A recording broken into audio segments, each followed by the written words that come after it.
Nick Libert from Exit Strategy Realty. Thank you guys very much for having me here today. It's an honor to be here.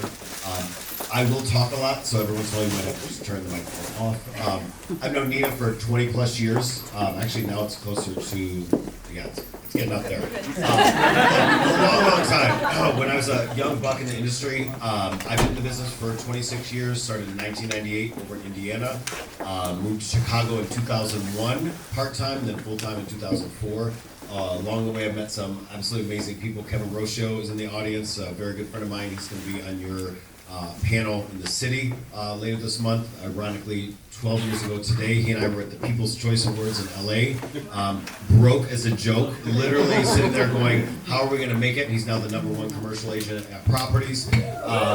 I am the broker owner of Exit Strategy Realty. Everybody in Exit Strategy Realty, raise your hand that's in the room. Thank you guys for being here today. We are the #1 most productive office group within the 700 plus office family of Exit Realty International. So me and Matt, as soon as Matt gets here, I'm normally the last one here. I'm always late to everything. I throw a party and the last one to show up. So Matt is beating me today for a very good reason. He'll tell you a little bit more about that when he gets here. But Matt and I have a lot in common as far as work ethic, and we're going to hopefully talk to you more about that today as far as what makes us tick, what makes our team work and stick with us when sometimes we're messy or we're screwing up. Same way with Neena and how she's built her operation, and along with Dean out. I just have the most respect in the world for you and everything that you built, and a lot of mess going on in our industry right now. So I always ask when I have a coaching session with any of my agents, where do you want to get it over time together today? I didn't get the opportunity to ask you guys that individually, but I know as a group, this market sucks. And I'm the most optimistic person in the world. If you are not already following me on social media, follow me at Nick Libert, NICKLIB as in boy, ERT. I'm always spitting out sunshine and rainbows, and this market is not going to give you that. And it's not going to give you that for a while. And Kevin and I have been around long enough, and Eve Benton, our designated manager broker at Exit, and a lot of the OGs at Exit Strategy Realty. A lot of us used to be at Keller Williams together. When Neena first met me, I was a manager broker at Keller Williams. We remember 2007 into 8, 9, 10, 11. And guys, I feel like it's 2008.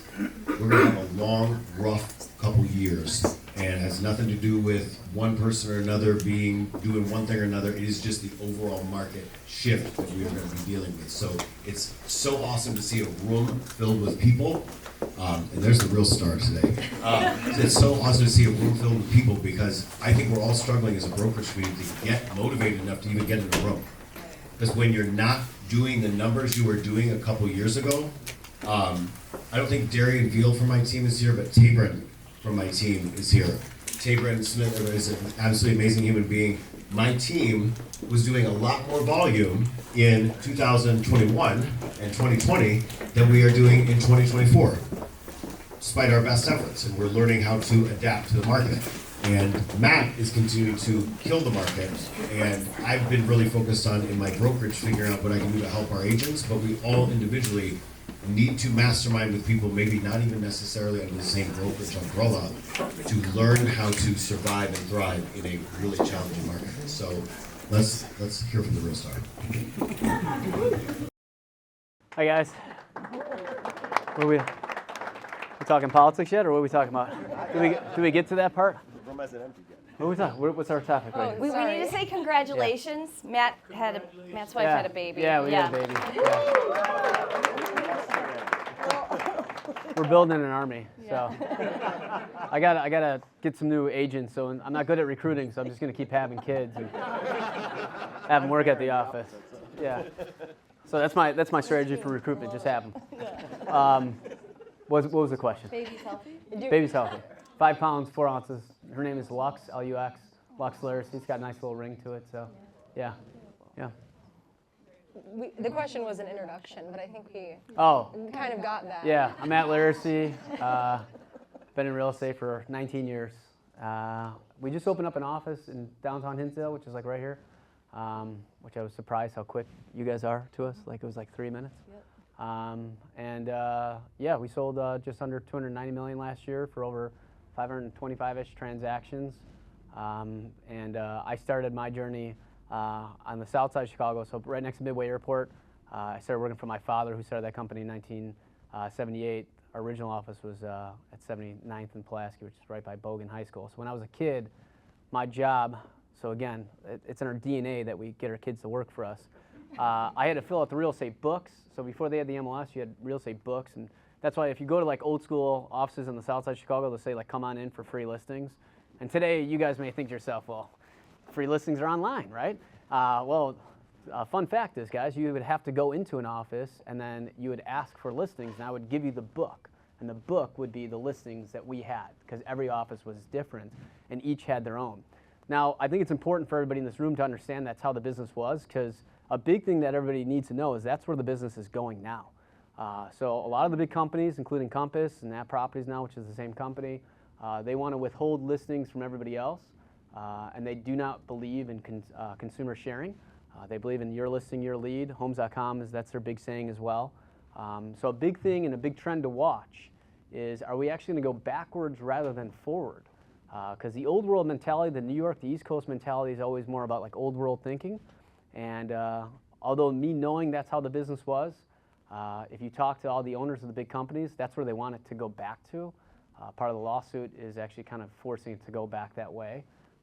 So I think a big thing that you can learn while you're here and at other places is how can you adapt in environments and understand where businesses can go in things like that if it happens. And I think it's really important that everybody stays educated on that. So Why do you think they want to go backwards?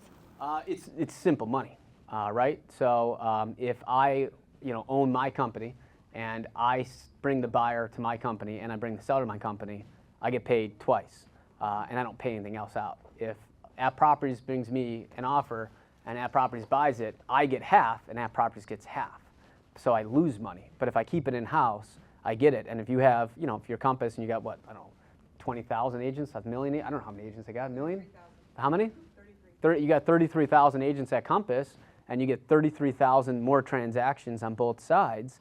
Even if it's an extra $100, that adds up, and you add that up over 20 years. And if you're a publicly traded company, every dollar counts. So you have to look at the bottom line. So the answer to your question, everything always will be about money, and that's how humans been since the dawn of time.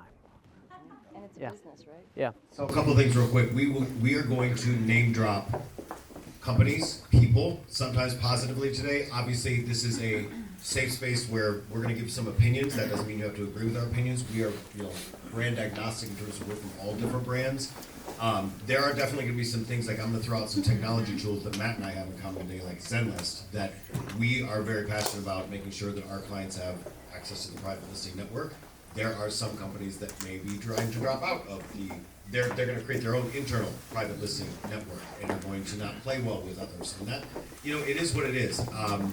I was born the same year Matt's dad started his company.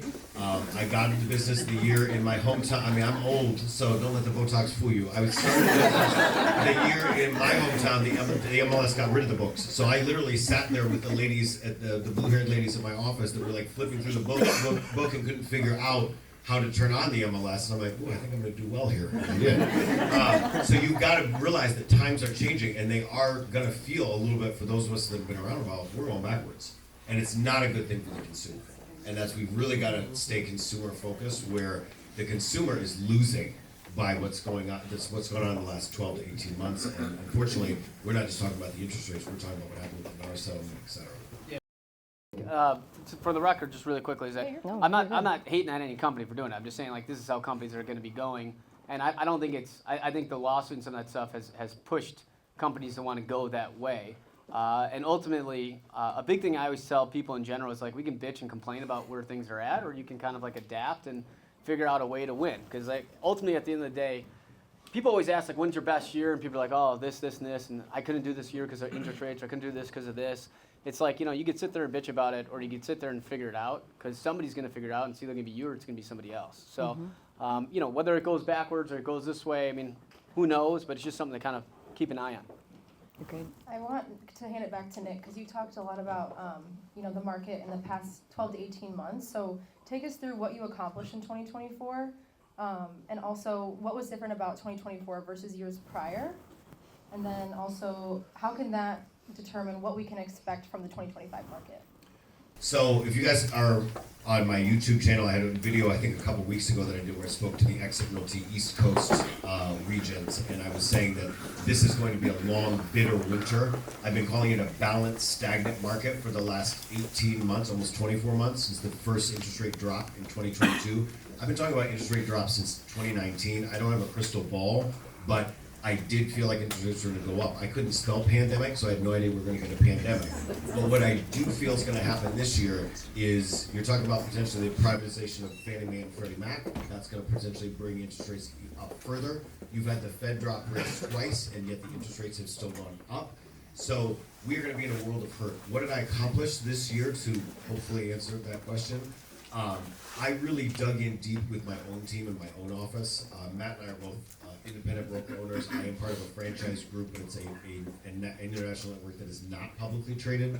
I think we both personally decided to stay out of the publicly traded companies. Not that there's anything wrong with that, but I need to be able to buy my own technology that I choose for as far as like Wise Agent, the CRM I use, Zenlist, the consumer app that we use. A lot of the technology that I use, I need to be really in front of those vendors. So what did I accomplish this year? I went back to every single one of my vendors and said, here's what I need from you. And sometimes I was quite frankly asking for some grace in terms of, we're not making that much money right now. I need some help in terms of my contract, but I also need to go, I need to be with your data team.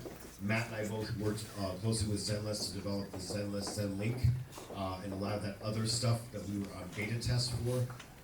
Wise Agent, the CRM company that I use, we literally were part of the beta test of almost everything they've done. The E-team, the sales team, so Matt has some online leads that he works with. I have some online leads that I work with for our team. We've literally sat there and gone back to our vendors and said, we need these leads to come in a certain way, so they've worked with my CRM. So this year what I accomplished was really shoring up the ship more than anything else. I intentionally referred out most of my deals to other people in my office, so my production went down because I had to shore up the ship in terms of making sure Eve Benton, our designated managing broker, Chicago Associated Realtors managing broker of the year last year, that she had what she needed.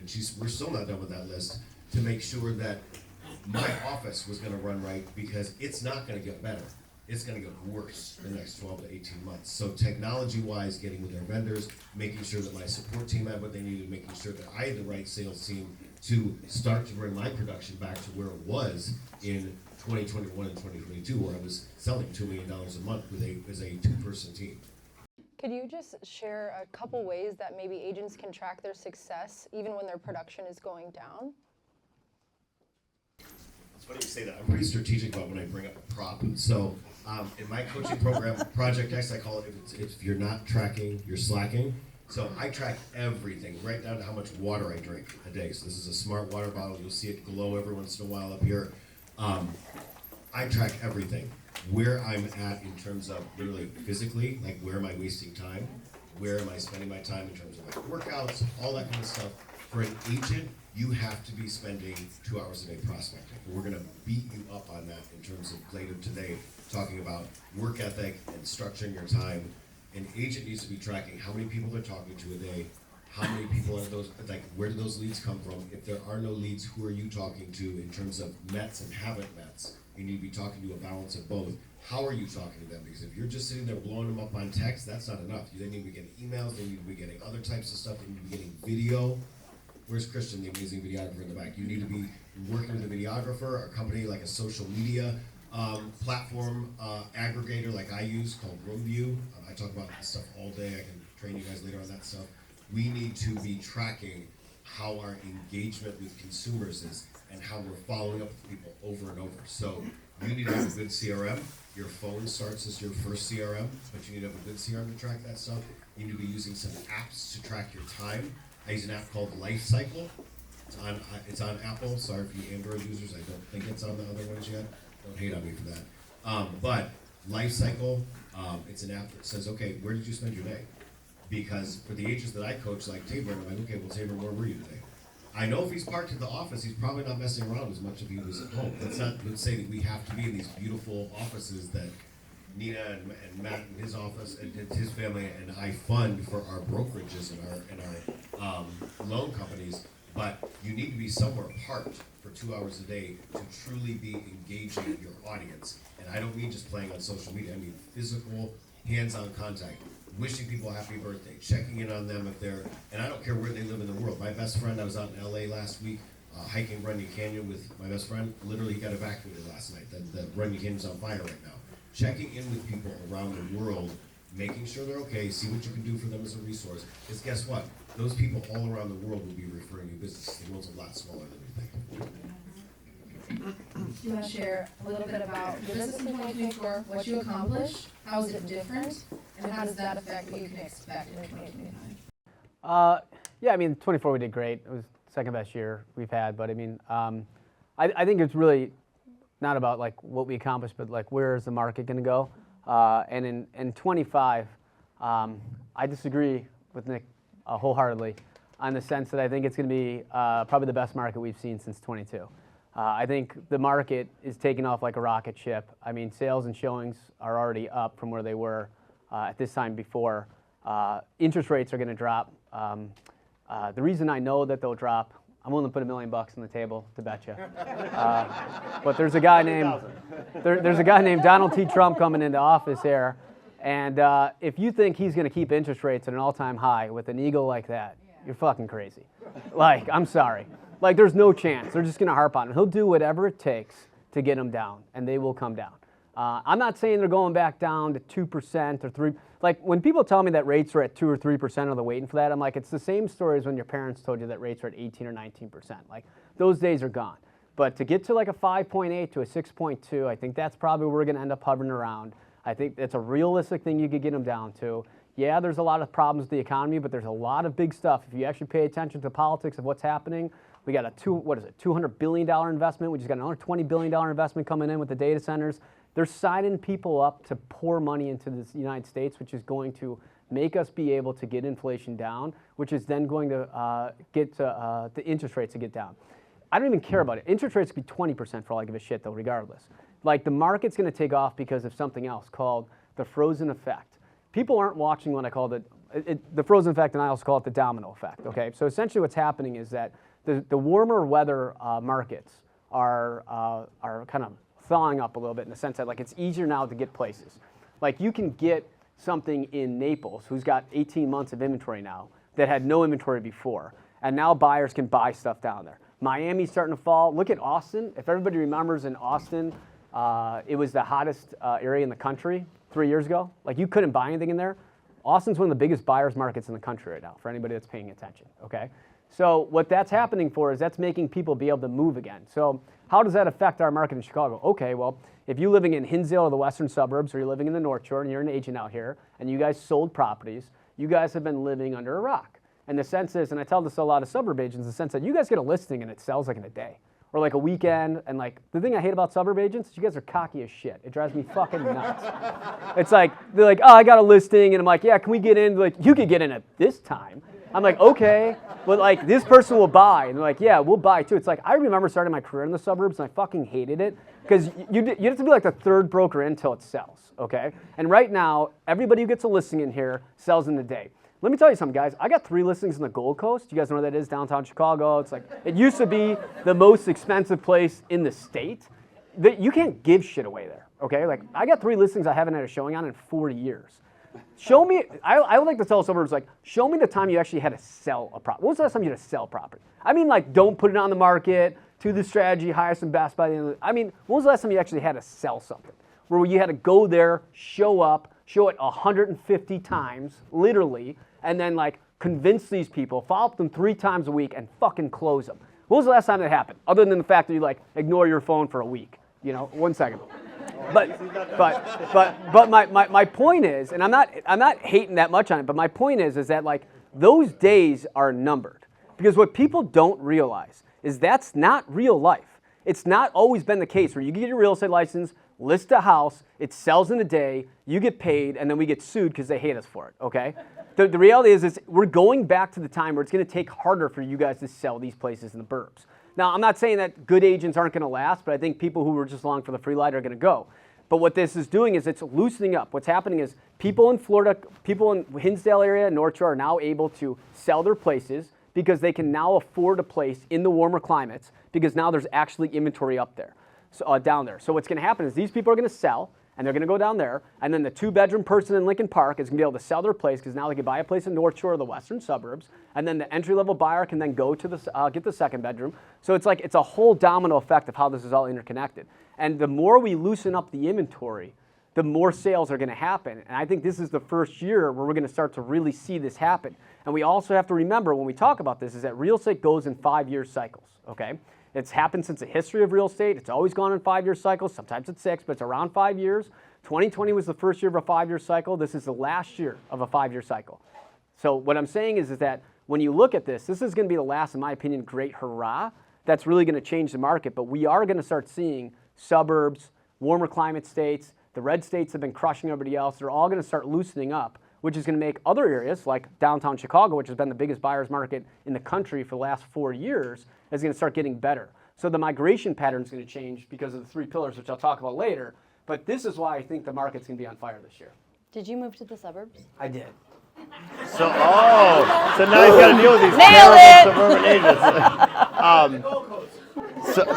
So guys, by the way, if Matt or I say anything to offend you, especially Matt, because no, I'm just kidding. What I love about Matt is Matt shows up to his listings. This is a generalization. You get in trouble with generalizations, but Matt is one of the few top agents in Chicago that has a massive team that actually shows up to his own appointments, where a lot of the other ones, like, they've never even touched some of the properties that they are allegedly selling when you look at their numbers. One of my infamous listings that was not selling during the pandemic at 505 Lakeshore, I was the seller's agent. I was very happy to see Matt's team be scheduling the showing. Guess who was at the inspection? Matt. You know, that's literally the type of hands-on person. So if he rubs you the wrong way with something he says, just talk to me instead. No, I'm kidding. But he is so hands-on with it that he truly does understand the market. Here's where I do disagree with Matt, though, about what's going on this year. Is yes, there's some softening in the market down in Florida. That's because nobody can get insurance on their property. There's a question of what's going to be underwater in 5, 10, 15, 20 years. And by the way, I've been on both sides of the fence politically. I was the youngest elected official in Indiana as a Republican back in the day.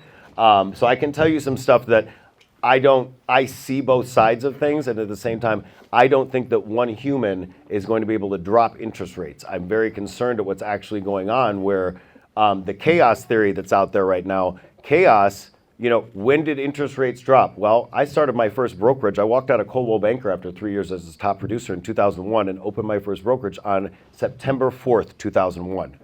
Like literally a week before 9/11. I have terrible timing. If I open something new or do something new, run. Where's Bill Wenig from Strategic Title? He's in the room somewhere. I opened a title company with Bill and my partners 2 weeks before the pandemic started. So like literally, watch out. I might do something soon, which means something's going to go to crap. So my point is with this is that yes, interest rates could go down only because crap's going to go insane. And it's not just in America. Look what's going on around the world. South Korea can't keep a government. There's Canada can't keep a government. Who would have thought Canada has become unstable? I mean, Nick Libert's unstable, but like Canada, come on, that's a safe space. What's going on in the world? The world is angry. And so, yes, interest rates could go down markedly if there's another pandemic. Well, guess what happened? We were blessed during the pandemic, though. Although a lot of people got sick and died, there were a lot of people that realized they needed a better space to live, and it was a blessing for us as realtors.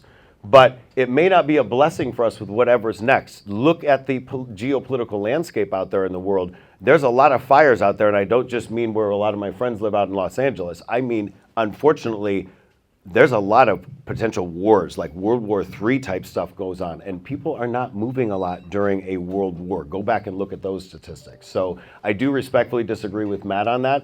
And the danger is, even if Matt's right, guess what happened during the pandemic? All of us got so lazy with our databases because we were too busy taking those low-hanging fruit off the tree and actually rolling around with those buyers that were so excited to buy that we stopped loving on our database. And I know it because I can sit there in Wise Agent and look at my agent statistics, and I'm like, man, you guys weren't even logging into your CRM to send the newsletter I made for you because we were too busy out in the field. Shame on us. So if Matt's right, I kind of hope Matt is, even though I like to be right too. If Matt is right, please don't do what we did during the pandemic, which is stop loving on our database. And I feel really bad for the agents that got into the business in 2019, 2020, 2021, and the loan officers too. Man, you got to give your loan officers a hug, because every once in a while we'll have the benefit of working with a cash buyer. There are no cash buyers as clients for these loan officers. They're hurting even more than us. So please love on your database, even if Matt is correct and things start to turn around. Can we get an opinion from the loan lady up here on who is right? Give her the mic. She paid for Which these. one is right? I hate to say it, but Matt's right. Actually, That's right. So rates will come down, that is the plan, and if they don't, we're still selling payment. If an interest rate's 9% or 20%, it doesn't matter. You're still also writing off that interest rate up to 1/3 on your tax returns. You're writing off your property taxes up to $10,000. So there's a lot of good benefits of having a small mortgage or mortgage at all, up to $750,000 per year. I just wanted, you hadn't spoken yet. No, and I had, they were on a roll, right? I'm Neena Vlamis. It's nice to meet you. I'm glad that everybody's here. Welcome. Yeah.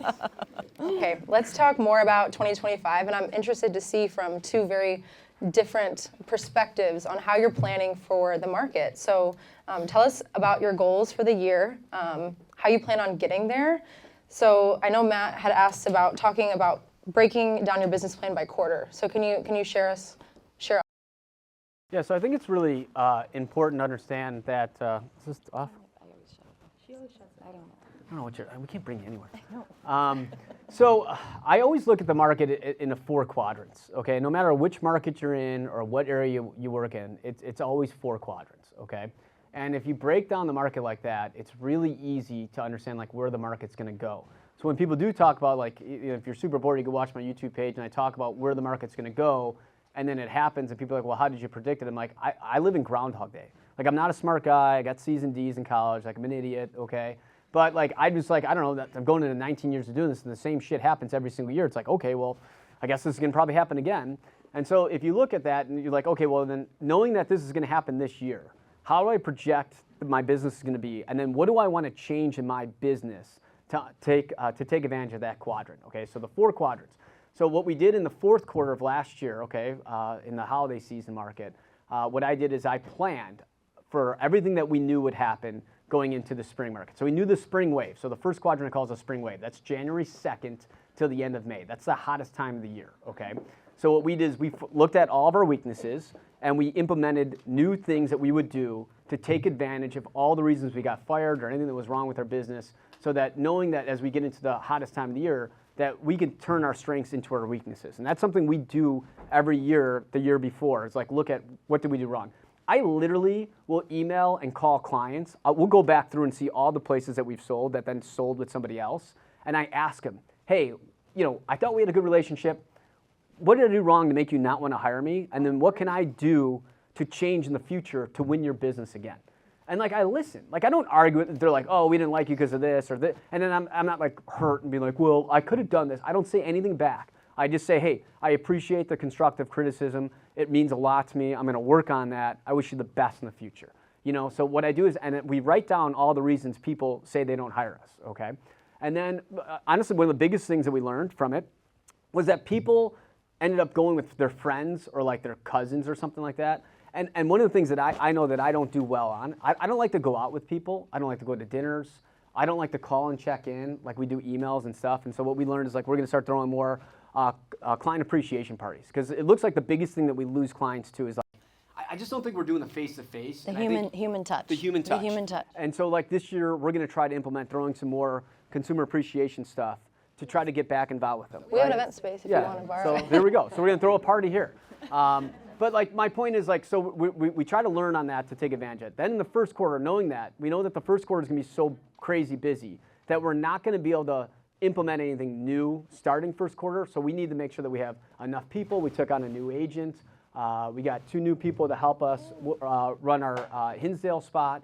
Second quadrant is the spring wave, or I'm sorry, is the summer shift, okay? This is when you lose 50% of the demand. So June 1st to Labor Day is when you literally lose half the demand. So what we do for this is that any seller we're getting right now, so I'm getting inundated with calls of people who's like, hey, I'm gonna sell this summer.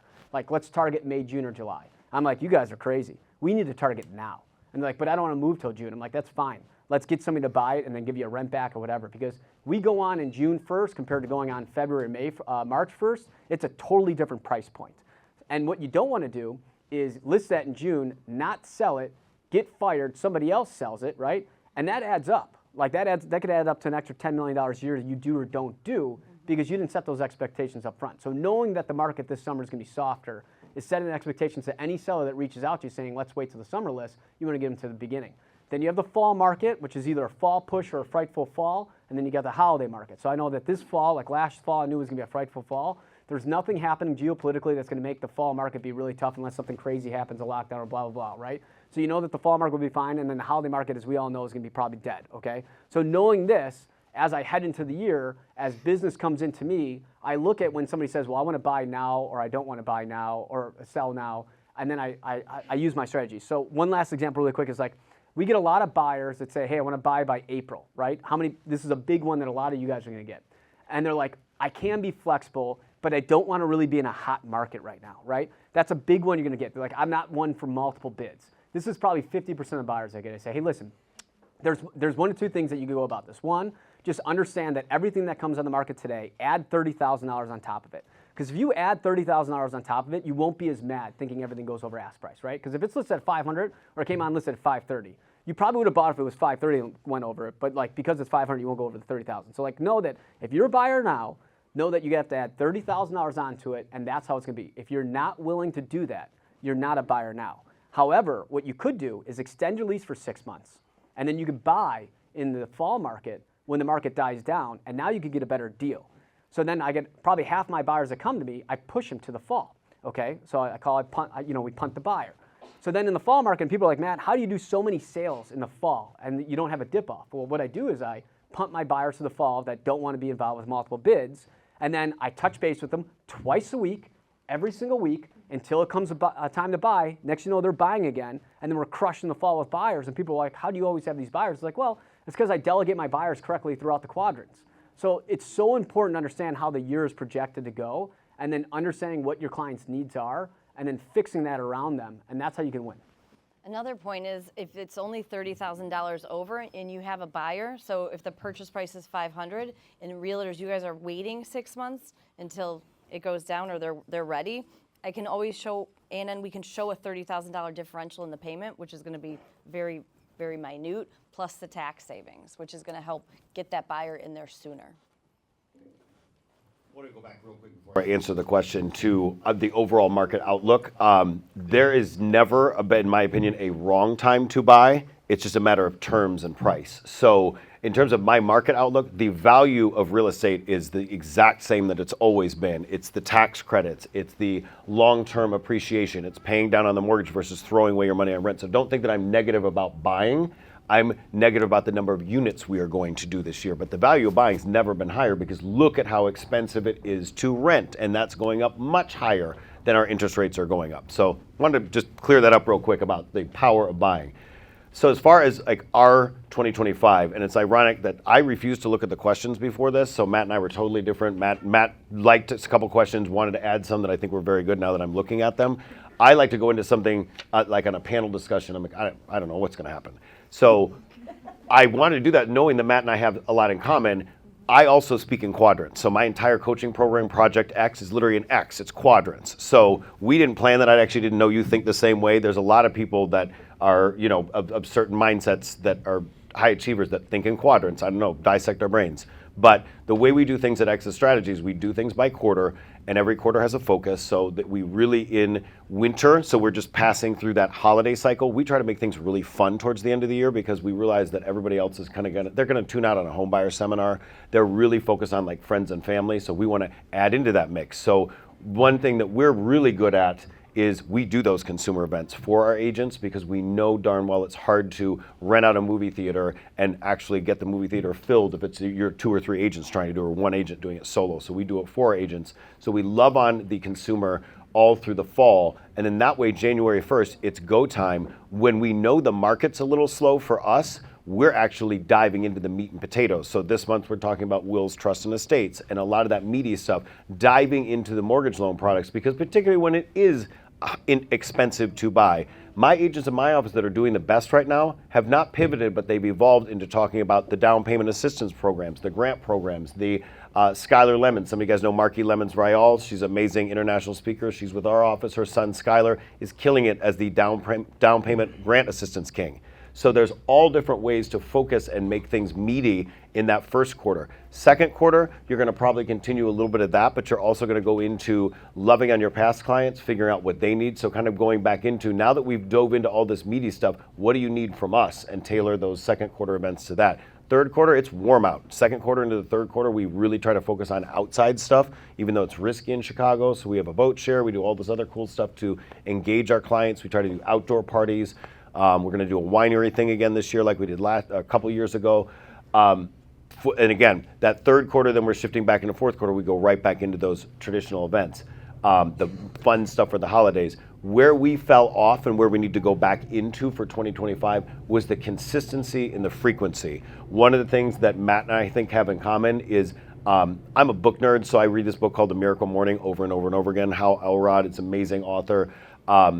Hal Elrod teaches you about getting up early and doing all that stuff, but it's the consistency of that. It's not, oh, I did it for 3 weeks and my life didn't change. You got to do it for 3 years to really start to grind this stuff out. The consistency of our events was not where I wanted it to be this year, because quite frankly, I did not really lean into my support staff as much. I kind of internalized. It was like, well, they're busy and they're stressed out and everybody's in a bad mood, so I'll just do it myself. One of the worst things you can ever do. The last time my production went backwards was in 2010. It was the only year I didn't win a car sales award. It was the only year that I got a bad review. I'm real big into reviews. And that was the year that I decided, it seems better to skimp on my team. I didn't lay off a single staff person during COVID, but I did actually lose Tabron on my team because I decided not to give him a raise. And I'm like, I can't afford you right now. You need to stay at the same pay grade. And guess what? My sales contracted as a result of that. So loving on our team, but then communicating to the team, which I'm still working on, here's what I need from you. And here's what do you need from me? Sitting down and time blocking for that so we can be more consistent. It's been a struggle to get back to that. And literally right now on my agenda list this week is to have a team meeting where Eve, our designated managing broker for Illinois, Dan Nolan, our designated managing broker for Indiana, because we went back into Indiana again a couple years ago. We're blowing up over there. We have to have these meetings. You have to have meetings with your team to stay consistent, because the market's going to do something. We don't agree exactly 100% on what it's going to do, but it's going to be chaotic either way. And so getting these systems back into place, I'm not saying into place because I've had those systems. I need to be more consistent with doing what, quite frankly, I'm preaching to other people to do. That was a perfect segue into, I think you answered the question I was going to ask you next, but I want to hear from Matt. How do you structure your day or your week to stay accountable to your plan and not just live in the chaos of every day? I think it's really important that you just never fall off your routine no matter what. And it makes you sound like a sociopath, but you got to be that way. I mean, I'll give you a perfect example. Was like, we had this kid, was it yesterday at 1:22 in the morning, and because it was an emergency C-section, we couldn't go to bed, so we had to stay in some room with the lights blaring, and you had to stay up. And so we finally got up to the room that we were supposed to be in at like 6. And so they're like, you might be able to get some shut-eye for like an hour. And I was like, well, listen, like, I get up at 4:30. I should have already been up working. I have to make up that time. I can't go to bed now. So I got to push through this and get on with my routine, because like no matter what happens, I can't break routine. So I still got to go back to that. I'm wired. It's taken me like 15 plus years of getting my brain to be wired like that. I no matter what conditions it's in or how tired I am and how much it would be great just to go lay down for a minute, to stick to that routine. So what I try to do is every day I think to myself, I actually look at the clock and I see like, am I on or off my routine? So like I get up at 4:30, I go to the gym, I shower, get ready, get the kids up, get them to the school with my wife takes them to school, and then I get to the office and I prospect. If I don't have any morning appointments, and if I have a morning appointment, so I plan my day ahead the night before.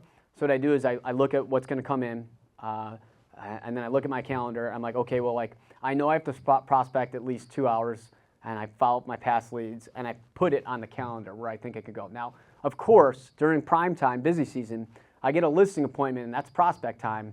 I'm going to have to punt that. But the only way I can punt that is one of two ways.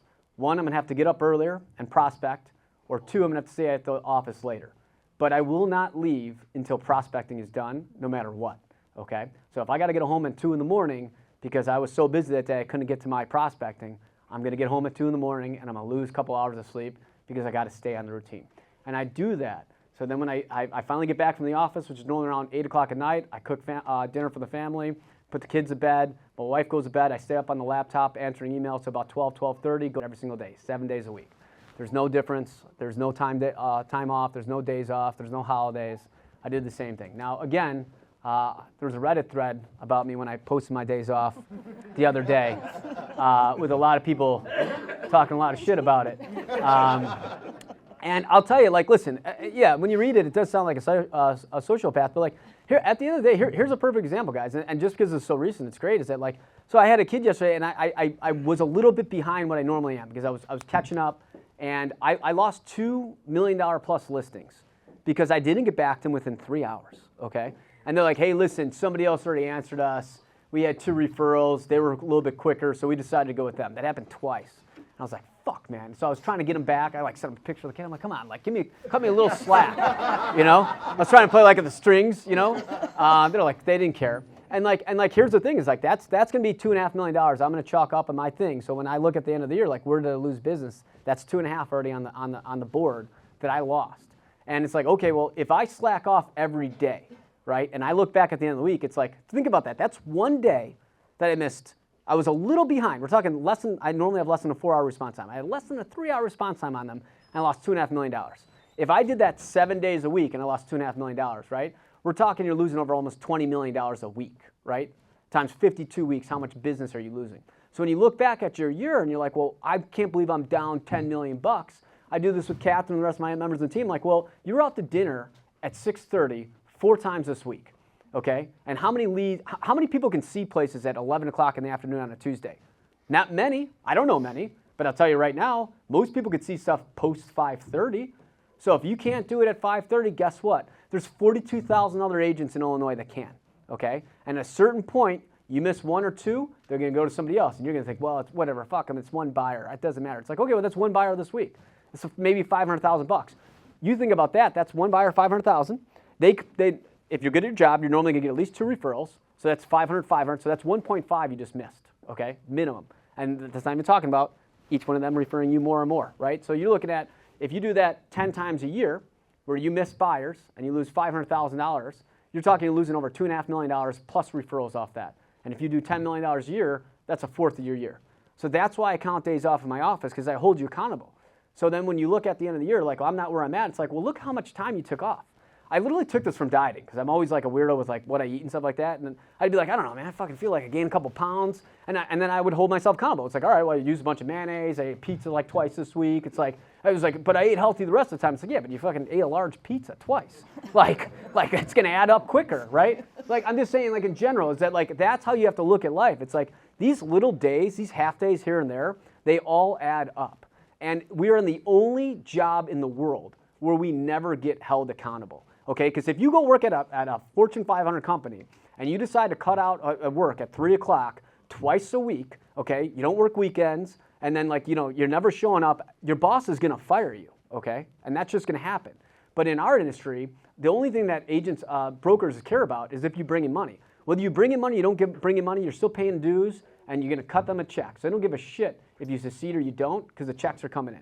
The way I look at it is like, I want you to be the best version of yourself, and you can't be mad at me because I believe in you more than you believe in yourself. And that's the way I look at myself, and that's the way I treat my staff. So when I push you, it's because I think you could do better. If I don't push you, it's because I don't give a shit. But you have to think about that to yourself. You have to hold yourself accountable and say to yourself, am I being the best version of myself each and every day? And if you're not at where you're at in sales-wise, you have nobody else to blame but yourself. You can't blame the market, you can't blame anything else. You have to look at your own schedule and say, did you stick to your routine this week, or did you fall off it? And how often did you fall off it? And then how many sales did that cost you this week? And write it down. And then at the end of the month, look at how much that cost you, and then think to yourself, what can I do next week, next month, next year to improve on my routine to make sure that I don't miss out on those opportunities? So what you do physically trains your mind, is what he's saying. What you do every single day trains your mind to stay in that mindset. I'm good. I'm quick.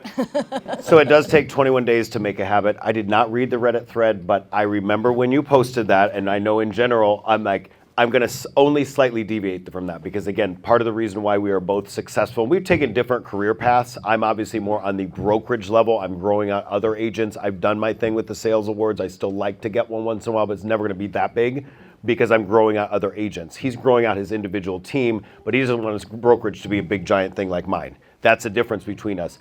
The commonality is the Miracle Morning routine, that 5 a.m. hustle. There is now a counterculture to the hustle culture. There's a lot of hate on there out there. I'm absolutely not going to hate on it. I'm part of the hustle culture. I will say this much, though. I'm going to put a little asterisk by. I drove my ex out by my work-obsessed behavior. Just literally, I've driven people out of my life that way. And so I have kind of over the years moderated slightly. Also just watching the agents around me in my office deal with some stuff that's bigger than I've dealt with. Like I have an agent last year that had cancer that took her out for 6 months. I don't think she's going to get up at 4:30 a.m. and check in with me like she did, during her healthier times. She got back on it. There's going to be some times that life gets in the way. I didn't plan 3 years ago that my mom was going to get Alzheimer's. A little bit earlier than I thought she was going to. There's a family history of it in my family, but I didn't plan on some of the stuff that's taken me out of the game for maybe an hour or two at a time or a day or two at a time. What you have to do, though, realizing that you are going to have days, no days off as Matt, I'm like, something's going to happen. I'm not going to take naturally a day off. You can throw everything at me. I don't care who runs out the door. I'm still going to keep grinding. However, something is going to mess me up at some point. I use the Apple Fitness app, and then so like Eve, and where's Cheryl Morlock from our office? Cheryl's in here. We sit there, we encourage each other. Every once in a while, I'll see, Cheryl's is on earlier in the day. Something messed me up. It was probably one of you exit agents that did something. Or it was something that I did where I'm not on that grind for one day out of the week and I'm pissed off, but then somebody else will go and check in on their watch. So there's a little bit of accountability you can build as a group. I give our teams a slight bit more grace, but the grace is got like a little double-edged sword to it because I'm like, I'm so sorry that happened to you now. How many extra hours are we going to have to do to make up for that gap in order to get back to that 2 hours of prospecting and that real 6 days a week at least hustle that make those of us that are top performers what we are? Because there is no easy money. There are no easy leads. This is not an easy business to be in. And that has not changed in 26 years. And I keep researching what everybody else is doing. I'm like, that's a fad. That's going to change. That technology is going to, that portal's going to crash.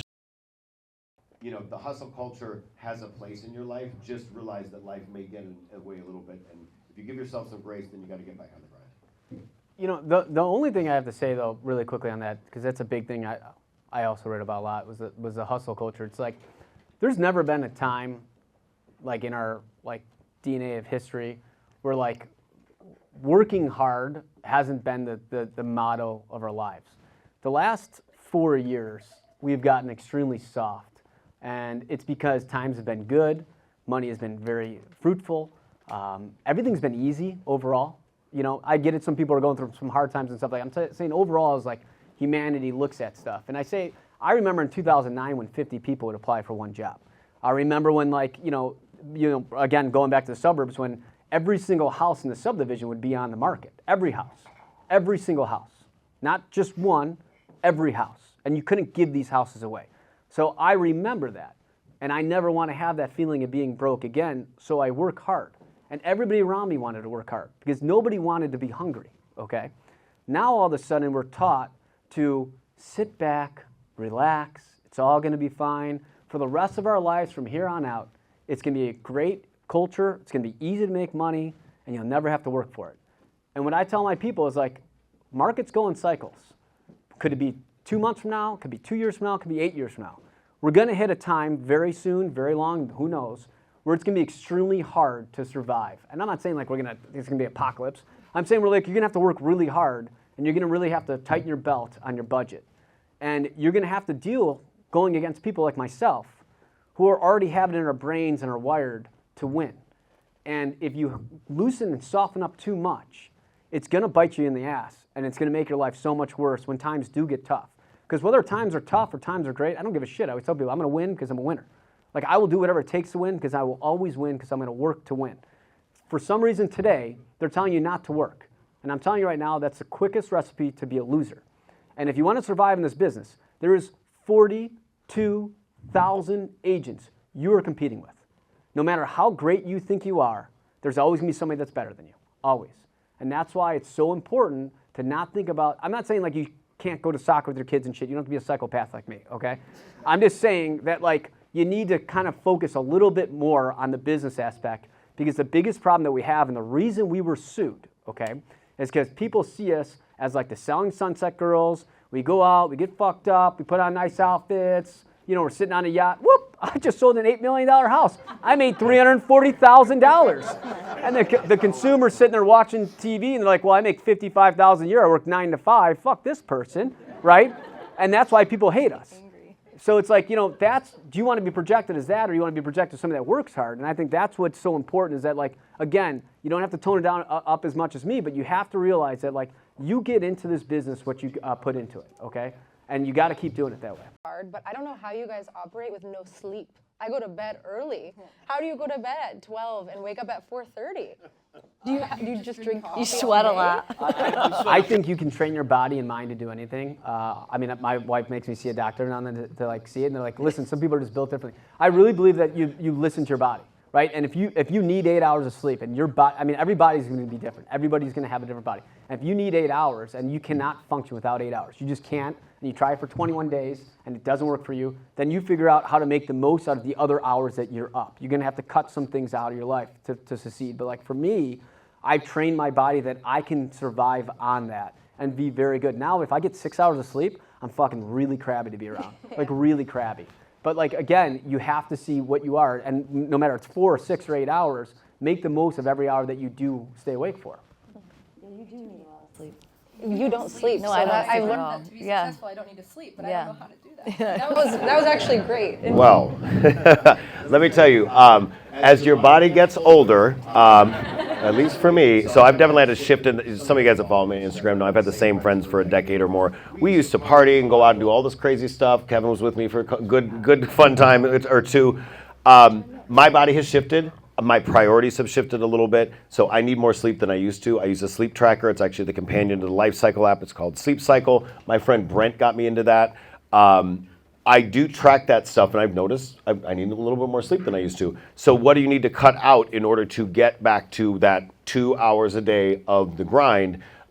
Because again, your life is there's gonna be ebbs and flows into what's important to you, into what's going on around you. But if you want your business to always be growing, you have to be consistent on that method. Because I'm sorry, I was taught this stuff 26 years ago and I fought it a couple times. It's been the same 2 hours forever. Everybody's been saying that. It's like that's always been there. It's always gonna be there no matter what technology you use. It's still gonna take time to make the TikTok content, but guess what? Half your people aren't on TikTok, or they didn't watch that TikTok. You've got to still have that personal interaction with people, and that takes time, and maybe it takes a little bit more sleep to get there, but it does take 21 days to make a habit. I always tell the stories that, number one, I was not athletic, let's put it that way, in junior high and high school, barely made the swim team.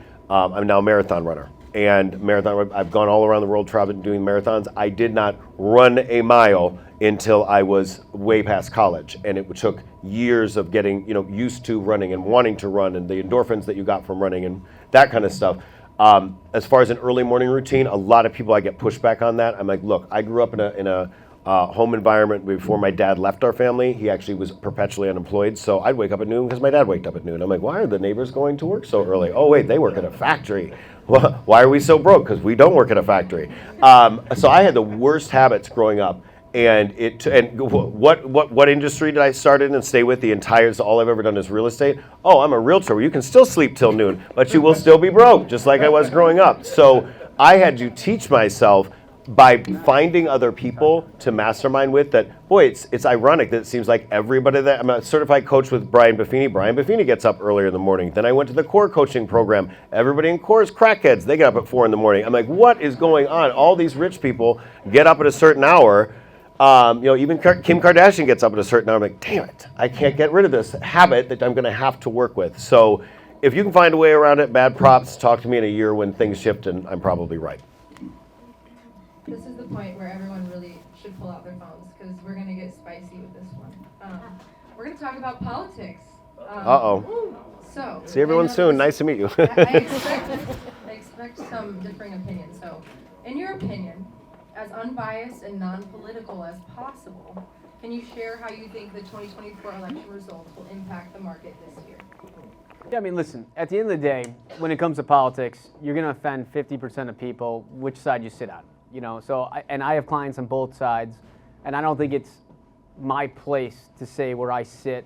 It's just like when I compare it to a sports player when they say who they support.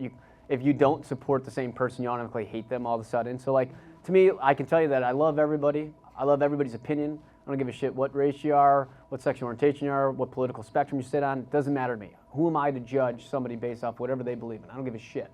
And that's what I tell people, like, whether you agree or you don't agree. But I have to, whether Kamala won or Trump won, I'd have to say, okay, well, how is this now going to affect the market moving forward? What are the policies, and how's that going to affect where things are going? So one thing I look at is like, okay, well, Trump won. What are some things he stands for that are going to change the market moving forward, okay? Well, one thing that I've been noticing, okay, and that you guys all in here probably can know as well, is that suburbs have been reigning supreme and cities have burned to ashes, okay? And cities have been completely decimated. And I've been doing a study for almost 5 years now of asking, why are you not buying downtown? Because I get so many calls. I'm talking probably 10 calls minimum a day, 7 days a week for almost 5 years of people saying, why is Chicago so cheap? I say, well, you tell me, like, why don't you want to buy downtown? Like, what's the reason behind it? And what I've noticed is that the same three things come up every time. So I call them the three pillars. It's been crime, sanctuary status, and lack of back to work. Those three things are why the cities have burnt to ashes. And then I look at, okay, well, where's the future going to go? Okay, Trump got elected. All three things that stand right now are things that he's against. Okay, so crime has been a big factor in downtown Chicago. We got a new district attorney. Her name is Eileen Burke. She's very pro on just like prosecuting people who commit crimes. She's been meeting with big businesses and saying, hey, if you commit rape or murder, we're going to hold you in jail, which is something they haven't been doing before. They were doing the catch and release, which has been a big problem, which has caused more crime. So everybody now is openly talking about crime. 2 years ago, you got canceled if you mentioned crime, okay? So if crime goes away, which it looks like it's starting to turn because the people have spoken, that pillar is going to fall. So then I look at the second pillar, which is the sanctuary status, which is a very touchy subject. Now, again, I'm not saying whether I support it or don't support it, but what I can tell you is that there was 1,500 migrants at a building right outside of 550 St. Clair at the end of Chicago. And what would happen is, like, let's say one of you guys that live in the suburbs, you want to buy a place to buy your kid downtown. We go look at 550 St. Clair. We get out of my car. We have women screaming at us for sex, for money, and they're yelling at you, and you got to walk through it, and then you're stepping through children who are sleeping on the sidewalk, and you got to walk into the building. This happened, and it's super uncomfortable. And then we get in there, I try to make a joke with the dad, like, hey, we should have brought some cash, you know? I'm trying to make the most of it because it's super uncomfortable, guys. It's like very uncomfortable. So, you know, like you gotta try make a light of the situation, make a joke to make everybody kind of feel a little bit better because it is really awkward when it happens. And then, you know, we show the property, they get back in the car, they drive home, and then they call me up and they say, hey, Matt, you know what, we decided the city's kind of not for us, okay?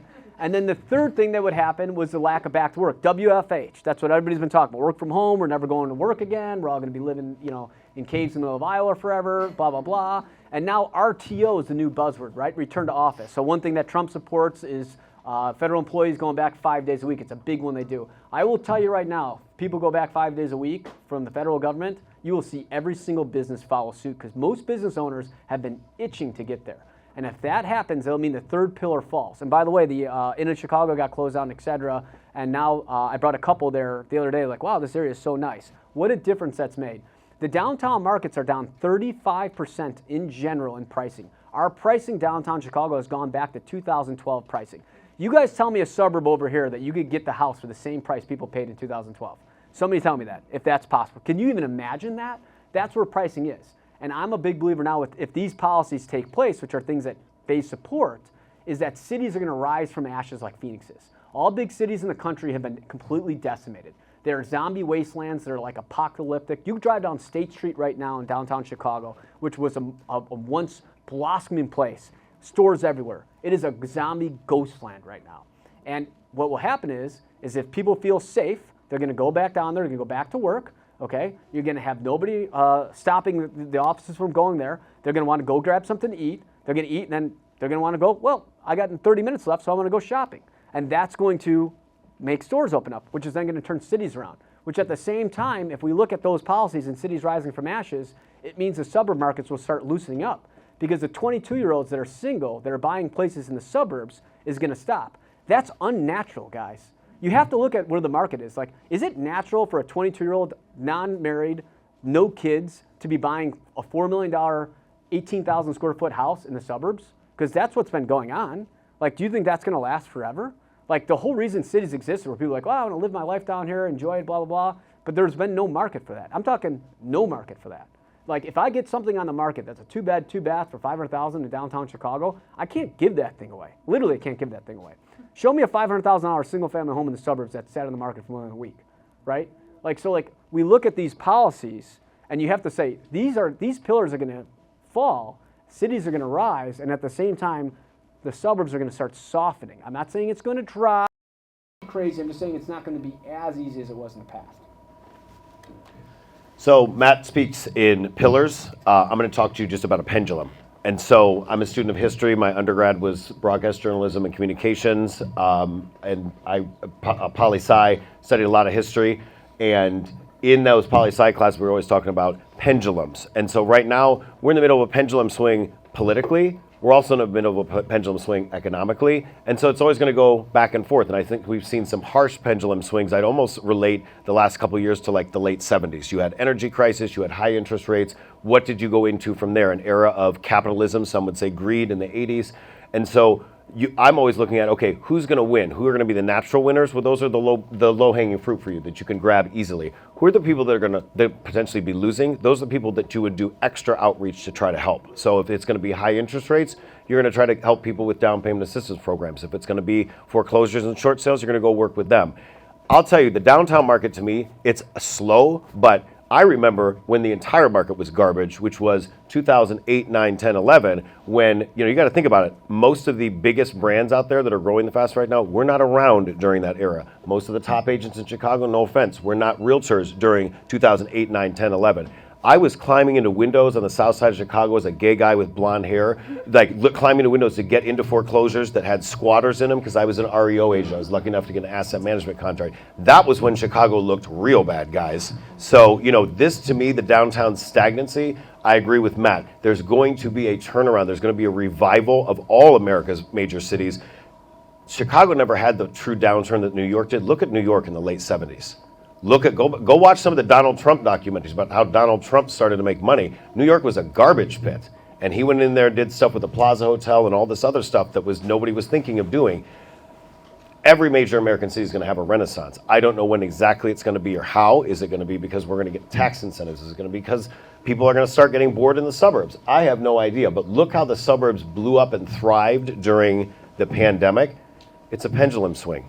And I don't think it's going to swing that wildly where the suburbs are all of a sudden going to be a terrible place to live. But it's going to be a pendulum swing where we've just got to know who's winning, low-hanging fruit. Who's losing? I need to throw some extra love on those people to see how I can help them. We talked a lot about the city versus the suburbs, but I guess can you concisely sum up what can renters, buyers, and sellers expect in the city versus the suburbs in 2025, and then also maybe touch on major real estate culture differences between the city and the suburbs? I mean, I kind of touched a lot about it, but like in the city, you have two markets. I call it the tale of two cities. You got the downtown, you got the outskirts. The outskirts, think like Lincoln Park, Lakeview, Westtown. Downtown, think like high-rise like River North, West Loop, et cetera. So like the outskirts are overperforming and the downtown markets are underperforming. Again, where I think that things will change, it's like West Loop. I'm sure a lot, you guys know where Fulton Market is, and like you hear about like cool restaurants. West Loop is cheaper than West Town right now. When you think about that and you say that out loud, that doesn't seem like it would make sense, but that's where the market is. And then so you look at like the hierarchy, it's like the suburbs are the hottest, and I think they'll remain the hottest this year. The outskirts will be the second hottest, and the downtown will be the third, okay? And that's the way to kind of look where it is. When we talk about like the culture differences between the marketplaces, you just have to understand is that like business is done differently, and I think the people who are gonna win in the culture wars, we'll call on real estate agents of suburb versus downtown agents, is the ones who adapt, right? So I do believe that downtown agents are more professional than suburb agents. I just think that people, we Just got to the suburbs too. You got to be careful. You got to be careful. Well, here's the thing: is I think that we can implement the systems to make real estate was sued because people hate us, And like, I don't care what you think. We can all think we're great. I mean, I do fucking great in life. I'll tell you that right now. And I know people hate my guts, okay? And they hate me because they'll be like, you're a realtor, you're a loser, right? Because what they think of is they think of the 42,000 agents, okay, that suck at their job. And that's all they meant. Somebody who shows up in gym clothes, doesn't know shit about the property, you can never get a hold of them, okay? And then like, you know, they go in on a lockbox. And that's how the general consumer looks at agents. And for me, I hold real estate and realtors to a higher standard. So when I say about like professionalism against non-professionalism, it's like that stuff would never work downtown. You could never get a high-rise listing, show up in jean shorts and a t-shirt, and like, you know, like never show the property, never answer your phone. You would get eaten alive. Like you just wouldn't get the business. You'd be out. But in the suburbs, because you're Aunt Sally, you can get the business. And then the people only know Aunt Sally, and the people who lost out think of Aunt Sally, and they're like, that's why I hate real estate agents. And that's just the fact of life. And whether you don't like me saying or you do, that's just where the business is. Where I think is going to happen, the cultural differences, is when the market softens up, is that like, I do think, and I especially think with the lawsuit, is that people in the suburb areas are going to have to start stepping up the game to match the way that people downtown do business. Meaning that like, I do think lockboxes are going to start phasing out. I think that agents are going to start showing up to sell the property. In my office, if you get a listing, you show the listing. We don't do lockboxes. We have a dress code. Men have to be in suits and ties. Women have to be in professional attire. Because guess what? Like, I can't go in a boardroom for a Fortune 500 pitch to get business and show up in Lululemon and think I'm going to hire me, okay? Because it's not going to work. But if I show up in a suit and tie, like it's expected, right? Yet you think somebody's going to buy I'll tell you, I had a showing not the other day, it was like over the summer, for a $1.5 million property of ours, and the people walked in, and I didn't know who the agent was. And the agent was in a bikini with that throw on. What's the thing with the diamonds? What's it called? It's like yeah, whatever that thing is. And she's like, I'm the agent. I was like, what? She's like, I just came from the boat. And I was like, this is, here's the thing. And listen, I was offended because I was like, this is what our profession is looked at to consumers. Like, that's a slap in our face. Like, here's somebody about to make a $1.5 million sale, and she shows up looking like this. It completely diminishes everything that we stand for as people. And then people are like, well, I can't believe you got sued. Really? This person just showed up like this. She's going to get paid more than this person probably, like most the general American makes in half of a year. And she's strutting off a yacht like this. How do you think the consumer looks at us? Think about that. If you're somebody else, you're like, oh, she showed up, showed one place, wore a bikini, and got a sale. It's like, where's the professionalism then? So when I talk passion about it, it's because like I believe that we should be looked at better to consumers. But in order to be looked at better to consumers, we have to hold ourselves to a higher standard. And if you're not holding yourself to a higher standard, why is the consumer going to hold you to a higher standard?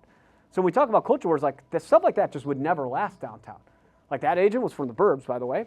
And like, but my point is that, no, and the reason I say this though is because when you look at the 42,000 agents, okay, they put out the rankings. If you watch Chicago Real Producers, they put out the rankings. The top 250 brokers, when you hit the number 250 broker, there are about 5 million total, okay?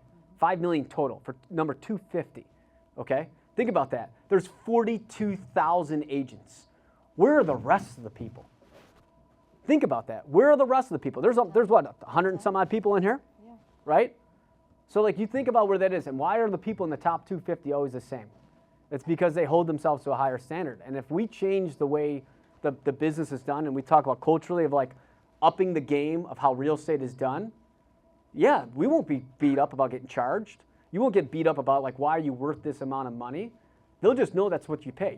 When you go get a surgery done, you're not asking your doctor, what do you pay? And then trying to renegotiate with them. Well, my doctor down the street said he could do it for 2% for that surgery. You able to do that? You're like, no, it's the fucking doctor. I got to go here. I got to get it done. I mean, you don't even ask. When was the last time you ever asked the doctor what it's going to cost?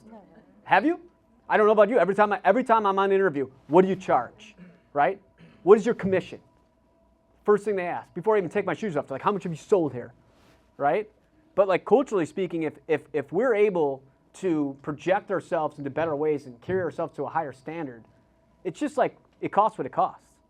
And I think that's where it has to be. But the only way we ever get there is if you start holding yourself to that higher standard. And I know I sound like an ass when I say it, blah, blah. It's like, it's not because I'm trying to tell you you're a piece of shit. I'm trying to tell you that like we can be better as a whole. And if we all get ourselves there, the general consumer will look at us better. And I want us to be looked at as the best. I want us not to be looked at as a used car salesman. I want us to be looked at as like big time lawyers. Where when you interview a big lawyer, you're like, I don't know. I don't know. I mean, I've never interviewed a lawyer, but I can't imagine a lot of people even ask what they cost. It's just what it's done. And that's what we should be respected as.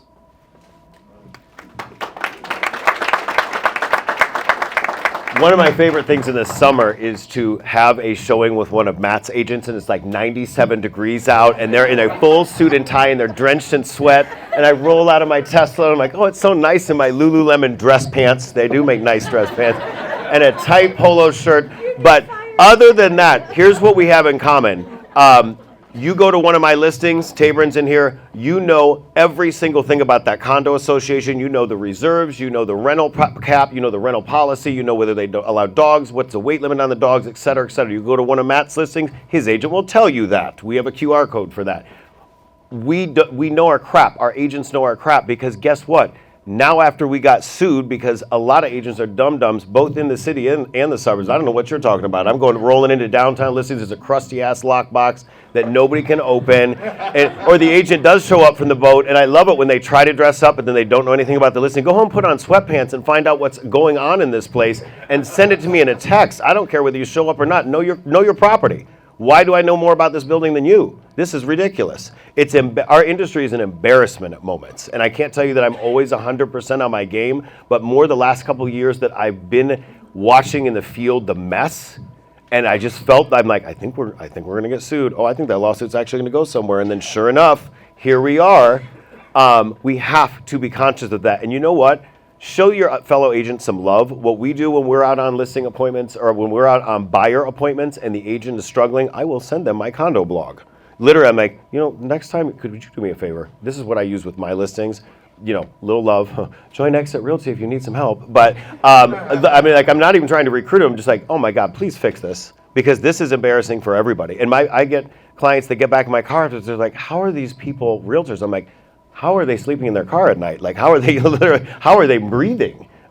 It's just, we have to step up the game, share some love with your fellow agent, but mastermind with them because we have to get better as a business. To go back to the city versus the suburbs, I think this year you're gonna see a real, not revival of, but a conversation about quality of life, both in the city and the suburbs. Like, what's magical about your neighborhood? This is a beautiful downtown. What's magical about your downtown? What's magical about, he calls it the outskirts, what's magical about Lakeview, my neighborhood? There's a lot of cool stuff about individual neighborhoods and suburbs. You're gonna have to find what's great in that suburb or that neighborhood in the city, defend that, get knowledgeable about that, because you're gonna go up against an agent like me that's gonna say, I live in one of the best neighborhoods out there.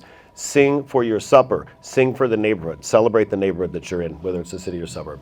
I want to ask you guys an off-script question and sacrifice myself and maybe my job with this one.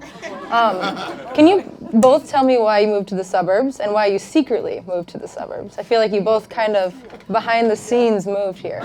I mean, we moved recently. I mean, the God honest, no BS reason for myself is, my wife wanted a fourth kid. That was her dream in her life. I have like you said, you push your partner away and like that because of work. I work a lot.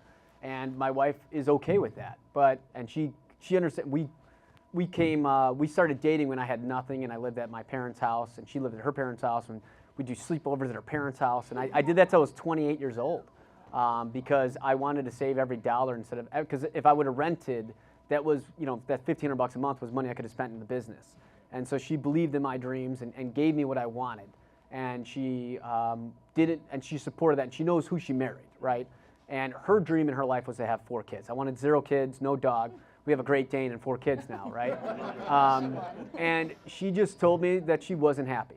And that she wasn't happy in the fact that she dreamed of our kids being in the neighborhood and living in a suburb. And she's like, you could still be the big downtown guy, just give me my yard. So I, as a man and as a father, I also have to ask myself, am I giving my kids the best quality of life living in River North? And the answer is, for me, I'm not saying for anybody else, for me and my family, that was no. And I'm a really selfish prick. So I had to really sacrifice my own wants of where I love to live and give my wife what she wanted, because I wanted to give her dream because she gave me my dream. And so that's why I moved, and that's the God's truth. And it's like, you can sit here and say anything else, but that's a very personal aspect of it, but that's literally the reason why we moved. So we moved, we lived on Dayton Street by the Apple Store, and it was just enough when I'm telling the kids, you see these robberies happen, and then like just lay flat on the ground and pretend you're dead. That was kind of the turning point for us. It was time to go. I think it was hard to move to the suburbs for me. I grew up in Downers Grove, but we lived in the city for a really long time because I thought the camaraderie and everything was going to be over with my city office. So we bought this building probably a year and a half or 2 years ago, and then slowly just started to build it out. And every time I build something, people come. So it's really nice to have all of you agents here. I see John in the background there. So I appreciate everybody showing up. And I think that it just, when you build things, people do come, and having people come is what life is about, right? That human connection. So I appreciate that. I didn't get fired. Yay. And I'm still in the city for those of you guys who want to come play with me. Oh, one question from Dean. You mentioned about listings going private, right? So how do you do your business saying, because we're all in sales, we want to be transparent, think, I give my clients everything, the best of everything. Are you limited now saying, I'm going to show only my listings, not Compass's? And then how do you sell against the Compass who can say, we have way more opportunities than you guys do? So that perspective. I think Nick brought this up earlier, is why it's really good to maintain good relationships with other agents. And when I'm saying like hate things, it's not me saying like I hate people. I'm saying like I love agents so much that I want to see people succeed. And when anybody can ever see when we do deals, like I always try to compliment people. Or if you don't know something, I'll be like, hey dude, just so you know, like it's got to be this, but and we're trying to help each other out. So like when it comes to like the listings and stuff of that nature, it's like, one, it's like, yeah, you're going to show them everything that's on the market. Two, for the off-market listings, we're going to use ZenList. We're going to use Top Agent Network. Compass has their own private network with any agent can sign up on, so we sign up on there. And then like you just also like, you use your own network. So it's like, if I know a guy sells, like Nick sells a lot in Lakeview, I'm going to tell, hey, I got a client looking in Lakeview. So I'm using my other agents that I know that sell in those areas if they have anything else coming up. Personally, I think private listings is a very bad thing. That's just my personal opinion. I think you actually get less money than what it's actually worth. I could give a million examples, but like I always tell people this, is there's 3.5 billion people with internet access. If something can sell for 1.1 million in the off market before it hits the market, I'll tell you right now, I swear to God, I'll put $1 million on the table and bet anybody about it. That person, if it's on the market or off the market, would have still gave that 1.1, okay? I guarantee it. But I'll tell you, if somebody else saw it, would they have given more than 1.1? Would they have? And that's my problem I have with a lot of people in the industry is they only listen. I see it closed, and I'm like, hey, I could have got you 1.2, just so you know. And here's the fucking offer, just so you could see it. Does their seller know that? And that's where I think big lawsuits are going to start coming, is people are going to start talking about, well, hey, you're going to start seeing these big companies only doing privates, and they're going to find, the seller's going to find out through friends that they could have got more money. And you think people are pissed about giving out 2.5% commission? Wait till you see how pissed they are when they find out they lost $500,000, $1 million, 400,000, whatever it is, because that is going to happen.